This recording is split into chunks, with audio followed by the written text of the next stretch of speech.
You pray, but feel nothing. You worship, but your heart is numb. Could it be you've grown spiritually cold and don't even know it? You used to burn for God, but now, church is a checklist. Has spiritual complacency hijacked your walk with Christ? You quote scripture, but when was the last time you heard God speak through it? If Satan can't steal your salvation, he'll settle for your hunger. And most believers don't see it until it's too late. Let me ask you something. When did your faith become a routine instead of a relationship? You go to church, you tithe, you sing, but something's missing. You're doing all the right things, yet you feel stuck. This is spiritual complacency, and it's killing millions silently. Here are 10 questions that might reveal you've been walking in discouraging tones of complacency, not fire.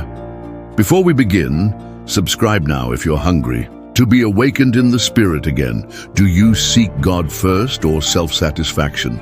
If God is an afterthought, your altar is self, not Christ. Do you rely on sermons from 5 years ago?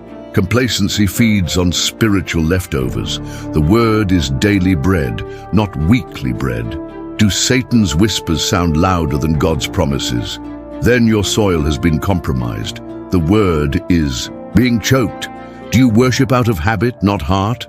If church is just a schedule, you're not in fellowship, you're in performance. Do you believe you've heard it all?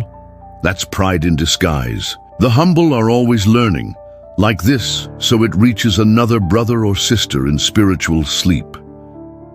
Spiritual complacency doesn't shout. It whispers, slowly. It's not that you rejected God.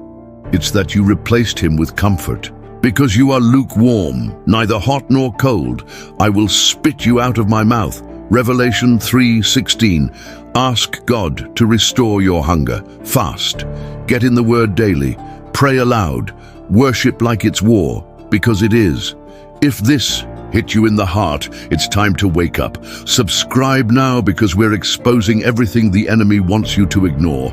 The kingdom is advancing. Don't get left behind.